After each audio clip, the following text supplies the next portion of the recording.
우리가 계속 이 에베소서를 통해서 말씀을 나누고 있는데요. 지난 시간에는 우리 옛사람과 새사람에 대해서 말씀을 나누었어요. 바울은 에베소 교회 성도들을 향해서 무엇을 말했습니까? 이제 이방인들처럼 그 마음에 허망한 것으로 행하지 말라 이야기합니다.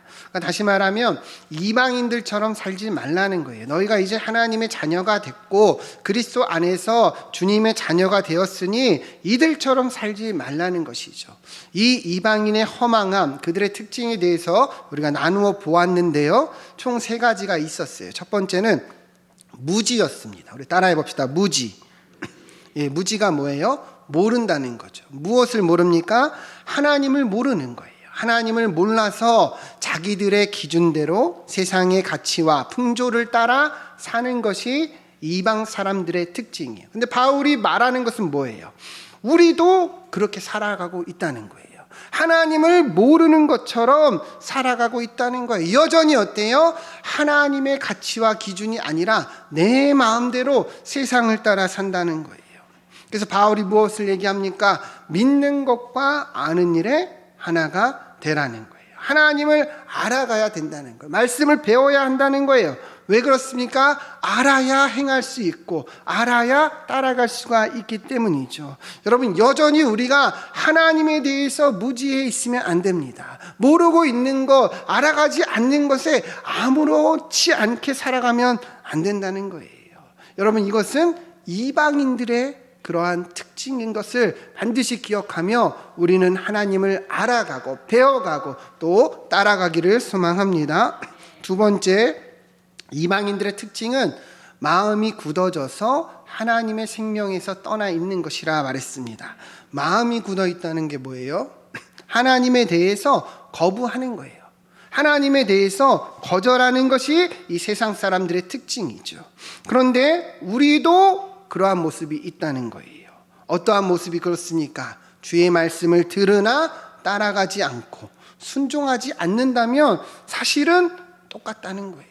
이 자리에서 우리가 말씀을 들으면 들을 때는 어때요? 느낌이 있어요. 그죠? 깨달음이 있어요. 그런데 돌아서서 나가는 그 순간부터 우리가 주의 말씀대로 살지 않는다면 동일하다는 겁니다. 여러분, 하나님은 우리로 서로 용납하라고 말씀하셨어요. 서로 뭐 하라고요? 용납하라. 용납하는 게 뭐예요? 너그러이, 그죠? 넓은 마음으로 그 사람의 말과 행동을 받아주는 거예요. 모든 겸손과 온유와 오래 참음으로 이렇게 용납하는 것이 주님의 뜻이라는 거예요. 우리가 들었습니다. 그죠? 그런데 한번 반문해 보라는 거예요. 정말 내가 그렇게 살고 있는가? 들었으나 깨달았으나 내가 정말 다른 사람을 용납하고 있는가? 아니면 여전히 그 중심에서 내가 살아서 거절하고 거부하고 그렇게 살고 있지 않느냐는 것이죠. 여러분, 이방인들의 특징이 이러한 삶이에요. 거부하는 거예요. 여전히 내가 사는 거예요. 여러분, 우리가 하나님의 자녀가 되었으면은 이 말씀을 들으면 어떻게 해야 돼요? 순종해야 됩니다. 반응해야 됩니다. 여러분, 믿으십니까? 그래서 우리가 그 말씀 붙잡고 살아가는 거예요. 여러분, 그리스도인이 뭐예요? 예수 그리스도를 따라가는 자들이에요. 우리는요, 내 뜻을 구하는 것이 아니라 하나님의 뜻을 구하고 하나님의 뜻이 내 삶에 이루어지기를 간구하고 따라가는 자들입니다. 여러분, 우리 안에도 있는 이 완고하고 굳어진 마음을 버리고 주의 말씀을 따라가기를 축원드립니다. 그래야 열매가 맺어지는 거예요. 세 번째, 이방인의 특징은 방탕입니다. 따라해 봅시다. 방탕. 방탕이에요. 왜 방탕하냐? 마치 이 피부가 감각을 잃어서 아무것도 느끼지 못하는 것처럼 이 이방인들이 수치와 부끄러움을 느끼지 못해서 방탕하게 산다는 거예요. 근데 우리도 그렇다는 거죠. 왜 우리도 그러냐? 바울이 무엇을 얘기합니까? 여러분, 하나님 앞에서 교회 안에서는 잘해요. 그런데 나가면 어떻습니까? 하나님 앞에 살지를 않아요. 하나님의 시선을 신경 쓰지 않아요. 사람들의 시선을 신경 쓰고 사는 우리들의 모습을 말하는 거예요. 여러분, 바울은 우리에게 회복하라 말합니다. 하나님은 어느 곳에서나 있습니다. 어느 곳에나 계시고 우리를 바라보고 계십니다. 여러분, 코람데오라는 말 아시죠? 우리가 누구 앞에 살아가야 되는 거예요? 하나님 앞에. 여러분, 아무도 보지 않는다고 생각하면 안 돼요. 우리는 늘 하나님 앞에서, 특히 은밀한 가운데 여러분 선을 행해야 될 줄 믿습니다. 그것이 진정 그리스도인의 모습이라는 거예요. 여러분, 바울이 무엇을 얘기합니까? 옛사람을 버리고 새사람을 입으라. 여전히 우리 안에는 옛사람의 모습이 있어요. 그죠? 그러나 이제는 하나님의 자녀가 되었으니 새사람을 입으라. 그 하나님의 자녀된 신분을 알고 그 신분에 맞게 살아가라는 것입니다. 여러분, 우리는 그리스도 안에서 새로운 피조물입니다. 믿으십니까? 이 정체성을 반드시 기억하시며 하나님의 자녀답게 선을 행하고 주의 말씀을 따라 행하는 우리의 삶이 되기를 축원드립니다. 우리의 옆에 분과 한 번 더 인사하겠습니다. 새 사람으로 삽시다. 네, 우리가 새 사람이 되었다는 것, 하나님의 자녀가 되었다는 것을 반드시 기억하며 살아가야 되는 거예요. 자, 오늘 본문 말씀은 이어지는 내용이에요. 여러분, 이제 우리가 새 사람이 되었죠. 그죠? 새 사람이 되었으니 이제 어떻게 살아가야지 되는가에 대해서 구체적인 실예들을 이제 바울이 이야기를 하는 겁니다. 내용이 좀 많아서 깊이 있게는 좀 못 나누고 간단하게 보면서 우리가 말씀을 보면 좋겠습니다. 25절 말씀을 같이 한번 읽어보겠습니다. 시작. 그런즉 각각 그 이웃과 더불어 참된 것을 말하라. 이는 우리가 서로 지체가 됨이라. 아멘. 자, 바울은 무엇을 얘기합니까? 거짓을 버리고 이웃과 더불어 참된 것을 말하라. 이는 우리가 서로 지체가 되기 때문이라는 거예요. 거짓을 버리는 것, 이것이 우리가 새 사람으로서 행해야 되는 거예요. 그리고 참된 것을 말해야 된다는 거예요. 왜냐? 우리가 지체이기 때문이죠. 여러분, 전에도 나누었지만 지체라는 것이 무엇입니까? 우리가 한 몸을 이루는 존재들이라는 거죠. 그죠? 어떤 사람은 눈으로, 어떤 사람은 코로, 어떤 사람은 입으로, 다리로, 발로, 손으로 각기 주어진 역할을 통해서 한 몸을 이루는 지체들이라는 거예요. 그래서 우리가 서로에게 진실로 대하는 것이 중요합니까? 안 중요합니까? 너무도 중요하죠. 크리소스톰이라는 신학자가 이러한 예를 들었어요. 만약에 눈이 발로 하여금 거짓말을 한다면 이 몸이 어떻게 되겠는가? 길을 걷고 있는데 앞에 낭떠러지가 있어요. 근데 눈이 그것을 말하지 않고 거짓을 말한다면 이 발이 어떻게 되겠습니까? 낭떠러지에서 떨어지게 되겠죠. 그럼 결국에 어떤 일이 일어나는 거예요? 한 몸, 온 몸이 같이 상처를 입고 피해를 입고 다치게 된다는 거죠. 결국에 누가 손해입니까? 다 같이 손해라는 거예요. 여러분, 우리도 똑같다는 거예요. 그리스도 안에서 우리는 한 몸이요, 한 지체입니다. 믿으시죠? 자, 그러면 거짓말을 한다면 결국에 누가 손해예요? 모두가 손해라는 거예요. 그러니 진실을 말하라. 우리가 한 지체인데 어찌 거짓을 말할 수 있겠느냐? 바울이 이야기를 하는 거죠. 특별히 성경을 보면 거짓말에 대해서 굉장히 엄중히 얘기하죠. 여러분, 10계명에서도 제9계명이 무엇이냐? 서로 거짓 증거하지 말라예요. 거짓말하지 말라. 하나님이 이 거짓말을 굉장히 엄격하게 경계하신다는 것을 알 수 있는 거죠. 바울은 지금 그것을 우리에게도 이야기하는 거죠. 사탄이 하와를 유혹할 때도 무엇을 통해 유혹했습니까? 거짓말이에요. 이거 선악과 먹어도 돼. 먹어도 죽지 않아. 너희가 하나님처럼 될 거야. 거짓말했죠. 그죠? 그래서 어떤 결과가 초래했어요. 이 땅에 죄가 들어오고 그 무서운 이 하나님의 진노와 심판을 당하게 되었다는 거죠. 여러분, 바울이 우리가 새 사람이 되었는데 무엇을 얘기합니까? 거짓말하지 않고 참된 것을 말하라는 거예요. 거짓말하지 말고 무엇을 말하라고요? 참된 것을 말하라는 거예요. 많은 성도들이요, 자신은 거짓말하지 않는다고 생각해요. 아마 대부분의 사람들도 그럴 거예요. 나는 잘 거짓말을 하지 않아. 그런데 여러분, 잘 생각해 보세요. 우리의 삶에서 정말 거짓말이 어디까지인가? 대부분의 사람들이요, 아무렇지 않게 과장하거나 포장하거나 더해서 이야기합니다. 여러분 이것도 거짓말이에요, 아니에요? 거짓말이에요. 자꾸 자기 생각을 더하고 그리고 포장하고 과장되게 얘기해요. 그러한 습관들이요, 나중에는 결국에 큰 문제를 만드는 거예요. 여러분, 우리는 거짓말을 두려워할 수 있어야 합니다. 거짓말이 얼마나 무서운 건지 알아야 하는 거예요. 우리가 하나님의 자녀요, 새 사람이 되었다면 아주 작은 그러한 습관들조차도 버릴 수 있어야 한다는 거예요. 여러분, 한번 우리 자신을 돌아보세요. 내 자신을 돌아보세요. 나도 아무렇지 않게 더해서 이야기할 때가 있는가? 나도 아무렇지 않게 포장할 때 있지 않은가? 나도 아무렇지 않게 내 자신을 방어함으로 인해서 더해서 얘기하지 않느냐는 것이죠. 여러분, 다 밀어내시고 두려워할 줄 알기를 소망합니다. 오직 우리는 서로 무엇을 말해야 되는 거예요? 참된 것을 말해야 되는 거예요. 그것이 하나님이 우리를 부르신 목적이요, 새 사람의 모습인 줄 믿습니다. 우리 한번 따라해 봅시다. 참된 것을 말하자. 참된 것을 말하자. 네, 이번 한 주 그러한 삶이 되길 소망합니다. 자, 26절, 27절 같이 한번 읽어보겠습니다. 시작. 분을 내어도 죄를 짓지 말며 해가 지도록 분을 품지 말고 마귀에게 틈을 주지 말라. 아멘. 자, 두 번째, 이제 새 사람 된 우리가 어떻게 살아가야 되는가? 26절 보면 분을 내어도 죄를 짓지 말고 해가 지도록 분을 품지 말라. 27절 마귀에게 틈을 주지 말라 말합니다. 여러분 많이 들어보셨죠? 그죠? 자, 그러면 제가 한번 질문 한번 해보겠습니다. 여러분, 내가 내 자신이 화가 나는 거, 분이 막 일어요. 이거 죄입니까? 아닙니까? 화나는 거 죄예요? 아니에요? 네. 자, 이럴 줄 알았어요. 그죠? 여러분, 막 어떤 사람 때문에 내가 막 정말 분노가 일었어요. 죄예요? 아니에요? 네, 죄 아니에요. 네. 화가 나는 거 죄 아니에요. 자연스러운 거예요. 그죠?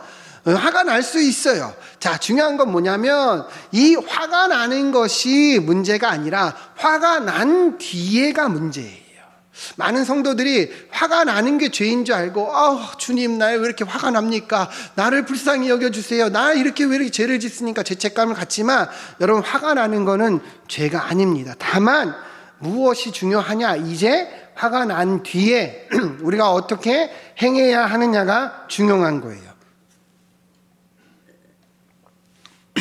바울이 이 말씀에서 이야기하는 것이 바로 이것입니다. 여러분 잘 생각해 보세요. 화가 났는데 이것을 조절하지 못하면 어떻게 될까요? 미워하는 감정이 생기거나, 그죠? 아니면 이 화가 나서 분쟁이 생기거나, 그죠? 싸움이 날 수도 있어요, 그죠? 그러면 이제 이게 뭐가 되는 거예요? 죄가 되는 거예요. 그 오늘 말씀 보면 26절에 분을 내어도 죄를 짓지 말라는 말이 바로 그 말이에요. 화가 날 수는 있어요. 그러나 이것을 죄로 연결하지 말라는 거예요. 특별히 해가 지도록 분을 품지 말라. 왜냐하면 이것이 큰 죄로 이어질 수 있기 때문이에요. 왜냐하면 이것이 마귀가 틈을 탈 수 있는 기회가 될 수 있기 때문이죠.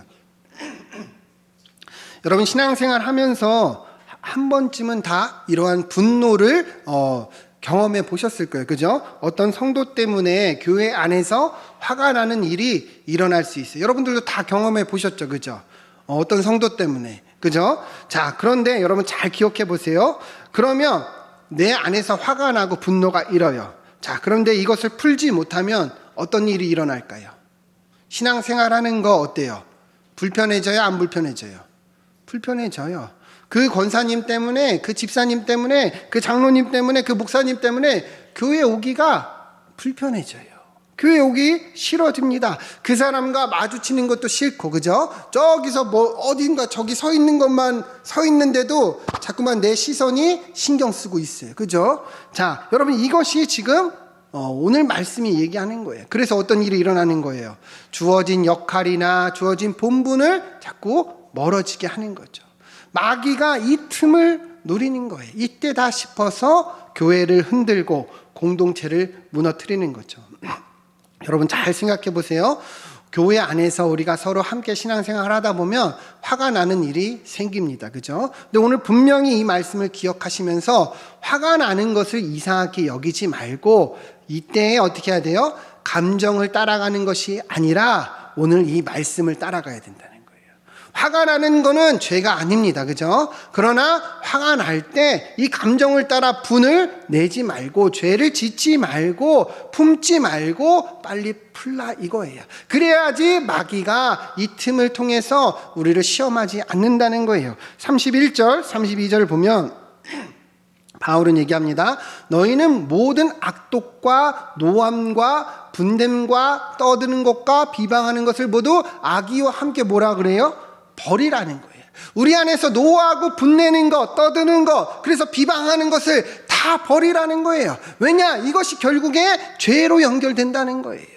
화가 날지라도 이것을 죄로 연결하면 돼요, 안 돼요? 안 된다는 거예요. 품으면 돼요, 안 돼요? 안 된다는 거예요. 우리 32절 같이 한번 읽어보겠습니다. 시작. 서로 친절하게 하며 불쌍히 여기며 서로 용서하기를 하나님이 그리스도 안에서 너희를 용서하심과 같이 하라. 아멘. 여러분, 우리가 먼저 주님께 용서 받았습니까? 안 받았습니까? 받았어요. 우리가 용서 받았다는 거예요. 여러분, 화가 날 때 이 말씀을 기억해야 됩니다. 내가 먼저 용서 받았지. 자, 감정은 화가 나지만 우리의 마음은 이 감정을 따라가는 것이 아니라 오늘 이 진리를 따라가야 되는 거예요. 아, 주님이 나를 먼저 용서하셨지. 나도 용서해야지. 나도 불쌍히 여기고 친절히 대해야지. 이것을 마귀에게 주는 틈으로 이용하면 안 되지. 깨달아야 된다는 거예요. 여러분, 우리 주님이 나를 먼저 사랑하신 것이 우리가 용서할 수 있는 근거요 이유인 줄 믿습니다. 주님이 우리를 먼저 사랑하셨기 때문이에요.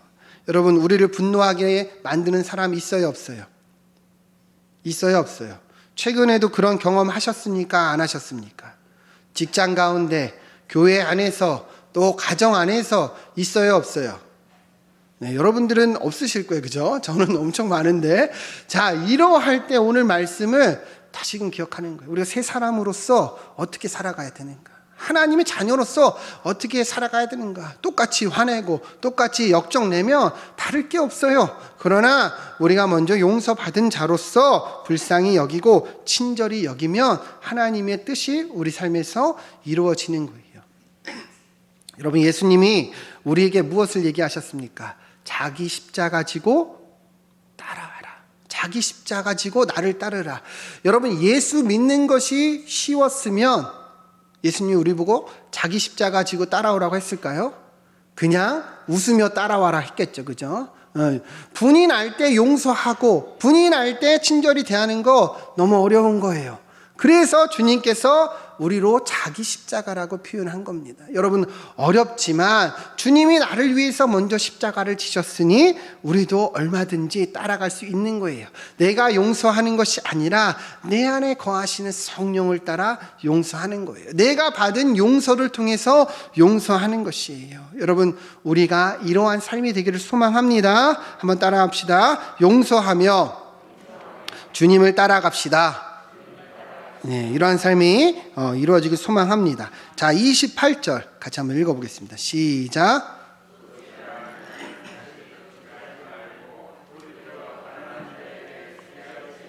자기 손으로 수고하여 선한 일을 하라. 아멘. 자, 28절. 자, 세 번째, 이제 우리가 새 사람으로서 어떻게 살아가야 되는가? 도둑질을 하지 말고 구제하여 선한 일을 하라 말씀합니다. 자, 이 28절 말씀을 우리가 잘 봐야 되는데요. 사실은 굉장히 큰 대조를 이루고 있어요. 여러분, 도둑질이라는 것은 어떤 의미를 가지고 있어요? 다른 사람에게 피해를 주는 일이죠. 그죠? 도둑질하면 다른 사람이 피해를 입잖아요. 그죠? 자, 그런데 반대로 구제하고 수고하여 선한 일을 하는 건 어떻습니까? 다른 사람을 유익하게 하는 일이죠. 그렇죠? 대조를 이루고 있는 게 보이십니까? 우리 주님이 우리에게 원하시는 삶은요, 이러한 삶이에요. 단순히 이제 우리가 하나님의 새 사람이 되었는데 다른 사람에게 피해를 안 주는 일에 멈춰서지 말고, 다른 사람들을 피해 주지 않는 것에 만족하지 말고 이제는 어떻게 살라는 거예요? 도와주며 살라는 거예요. 이제는 다른 사람을 구제하며 살라는 거예요. 아무런 피해 주지 않았다고 나는 괜찮아 그렇게 사는 것이 아니라 이제 하나님의 자녀라며 돕고 나누고 그렇게 수고하는 삶을 살라 주께서 말씀하시는 거예요. 그것이 새 사람으로서 반드시 행해야 되는 삶이라는 거죠. 강남에 가면 이 남서울 은혜교회라고 있습니다. 여기서 한 10년 전쯤에 어떤 일을 행했냐면 미랄 학교라는 장애인 학교를 지어줬어요. 장애인들을 위해서 이제 교회가 힘을 모아서 헌신을 한 건데 대략 한 80억 정도가 이 후원금으로 들었다고 합니다. 우리가 볼 때는 엄청난 큰 돈이죠, 그죠? 그래서 강남이라서 확실히 다르다 생각하실 수도 있지만 그렇지는 않고요. 어떻게 이런 일이 일어났냐면 이제 구역 모임에서 그날 이제 주제가 구제였대, 구제. 구제에 대해서 나누다 보니까 몇 명의 성도들이 감동을 받은 거예요. 그래서 그때부터 500원씩 1000원씩 한 20년 가까이를 그렇게 돈을 모으기 시작했답니다. 그런데 성도들이 이제 동참하기 시작한 거예요. 그래서 후에는 80억 원이나 되는 큰 돈이 모여서 이처럼 우리 사회에 소외되고 어려운 장애인들을 위해서 학교를 지어줄 수 있는 큰 어떤 나눔을 실천할 수 있는 거죠.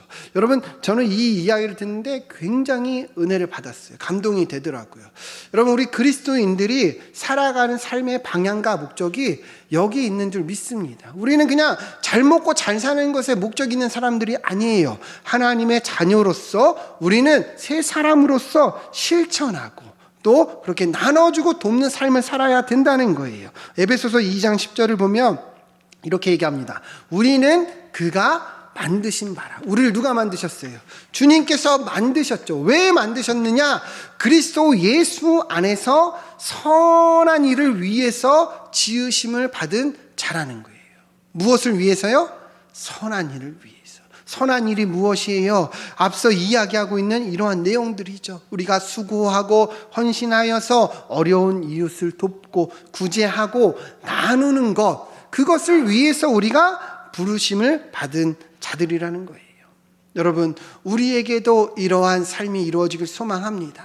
그렇다고 해서 제가 말씀드리는 것은 막 정말 크게 헌신하고 막 부담 가져서 막 그렇게 돕는 것이 아니라 주어진 상황 가운데서 조금씩 우리가 일정량을 내가 할 수 있는 만큼 도우며 살 수 있으면 되는 거예요. 여러분, 이것이 우리 주님이 우리를 부르신 목적이요 새 사람의 삶인 줄 믿습니다. 이러한 삶이 되길 소망합니다. 자, 29절 같이 한번 읽어보겠습니다. 시작. 무릇 더러운 말은 내지 말고 오직 덕을 세우는 데에 소용되는 선한 말을 하여 돕는 자들에게 은혜를 끼치게 하라. 아멘. 자, 바울은 또 얘기합니다. 우리가 새 사람으로서 어떻게 살아가야 되느냐? 더러운 말은 입 밖에도 내지 말고 어떤 말을 하는 거예요? 덕을 세우고 선한 말을 해서 은혜를 끼치게 하라는 거예요. 자, 다시 한번. 더러운 말은 어떻게 해야 돼요? 입 밖에도 내지 말고 선한 말을 하고 덕을 세우는 말을 하라는 거예요. 여러분, 우리 자신을 돌아보길 소망합니다. 내 입술에서 더러운 말이 나올 때 오늘 이 말씀을 딱 붙잡으세요. 그래서 어떻게 해요? 입 밖에도 내지 말고 칭찬하고 격려하라는 거예요. 내 입술에서 조금이라도 비난이나 비판이 나오려고 할 때 오늘 말씀으로 입을 딱 닫아야 된다는 거예요. 여러분, 말이 얼마나 무서운 건지 아십니까? 야고보서 3장 6절 한번 같이 읽어보겠습니다. 자, 읽겠습니다. 시작. 혀는 곧 불이요 불의의 세계라. 혀는 우리 지체 중에서 온몸을 더럽히고 삶의 수레바퀴를 불사르나니 그 사르는 것이 지옥불에서 나느니라. 아멘. 자, 여러분 잘 보세요. 혀는 곧 뭐라고 표현합니까? 불이라는 거예요. 불처럼 무섭다는 거예요. 이 작은 말 한마디 한마디가 온몸을 불사를 수 있는 무서운 힘을 가지고 있다는 거예요.